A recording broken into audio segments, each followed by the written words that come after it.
Welcome back to Ivy's Kitchen. Today I'm going to show you how to make chicken fried steak. What I like about chicken fried steak is it looks like a fried chicken, but inside it's steak. If you want the recipe, please check out ivyskitchen.net.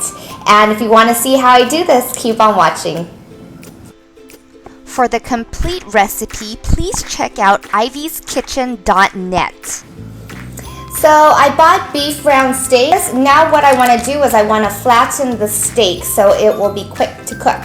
What I'm going to do is I'm going to put the steak in a Ziploc bag. Wash my hands. So I put the meat into a Ziploc bag, and what I'm going to do is just pound it. And when you pound it, you want to go in the direction away from you. What I'm doing is I'm making the meat thinner than what it is. And the reason why I'm doing this is so it will cook faster. So just keep pounding it until you get it really nice and thin, probably about 1/8 of an inch. So if you noticed the meat earlier, it was probably smaller in the bag, but now it fills up the bag. Now what I'm going to do is I'm going to tenderize this piece of meat by poking holes on it. So I'm using a tenderizer, a meat tenderizer, and we're going to use the side with the prongs, and we're just going to gently poke little holes. If you don't have this, you can use forks. That's all you gotta do, and then I'm also going to do it on the other side. Just very lightly. And you can start to see holes in the meat. And that's it. Okay, so what I'm going to do is I'm going to season my meat with some salt and pepper on both sides.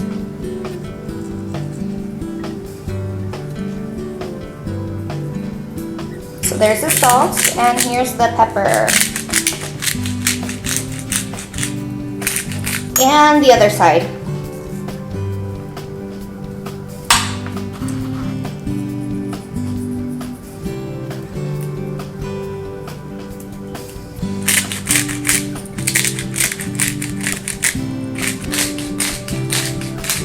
Now that we've seasoned our meat, we want to go ahead and dip this in flour, and I'm going to show you how I seasoned my flour. To the flour, add black pepper, salt, garlic powder, and paprika, and mix. Crack open 2 eggs, add a splash of milk, and beat. So we're going to go ahead and bread our meat. What we're going to do is we're going to dip it in flour first. You want to make sure everything is coated in the flour.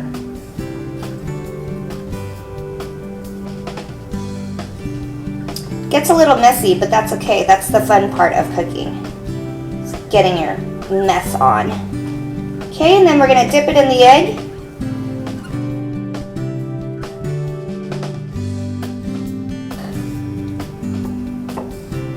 Make sure everything is coated with the egg, because the egg is going to act like a glue for the flour. And you want to get the excess egg off and put it back in the flour. One hand for dry and the other hand for wet, so your hands won't get all sticky and gross.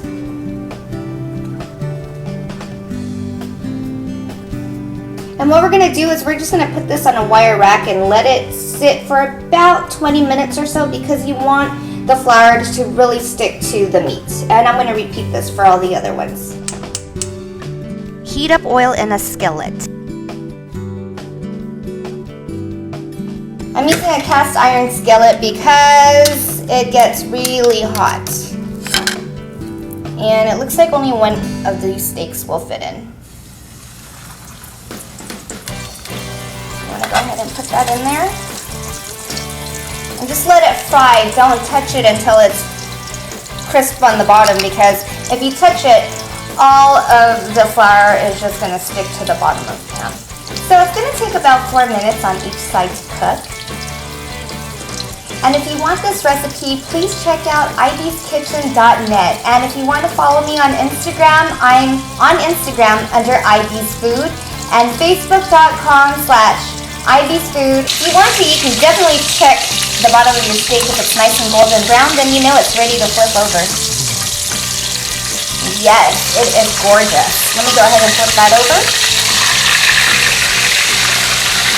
Beautiful. I can't wait to eat this. What you want to do right now is you want to preheat your oven to 250 degrees because we want to keep our steaks warm.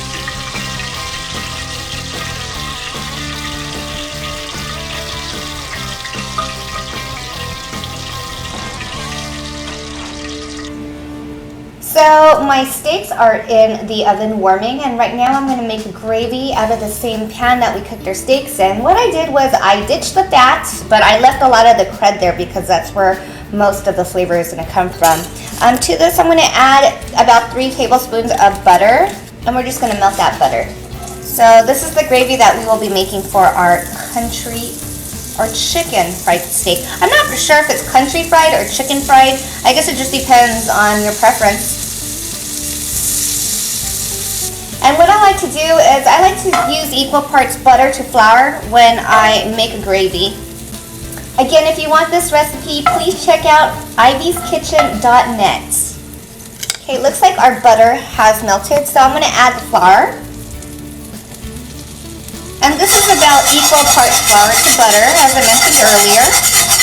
And we're just going to whisk it just to cook out that raw flavor. So it looks like our flour has been cooked off.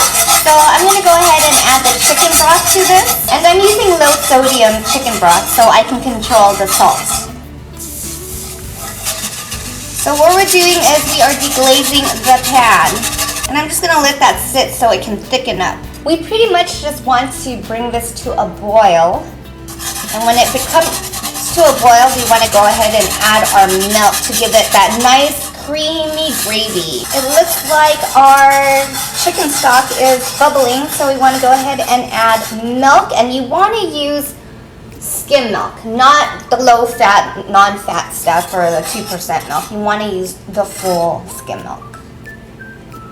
And you just want to whisk it in. I'm going to flavor this gravy with some thyme. And you're just going to cook it until it thickens. You definitely want to taste it to see if you need to add any more seasonings. So let me get a spoon and taste this. I can taste that thyme in there, but it needs a little bit of salt. And probably some pepper.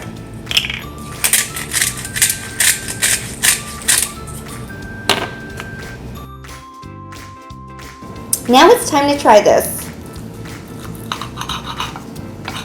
Can't wait. Should probably get a small bite, huh? So I can explain and describe to you the taste of it.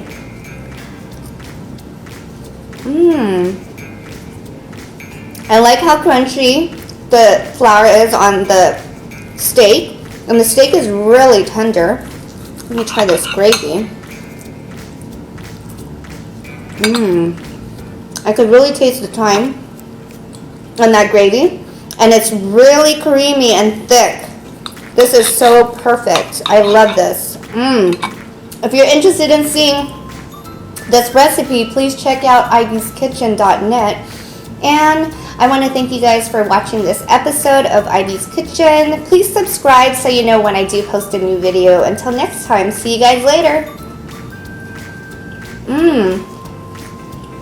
So good. Thank you for watching Ivy's Kitchen. Please don't forget to subscribe. For the complete recipe, please check out ivyskitchen.net. Until next time, happy cooking!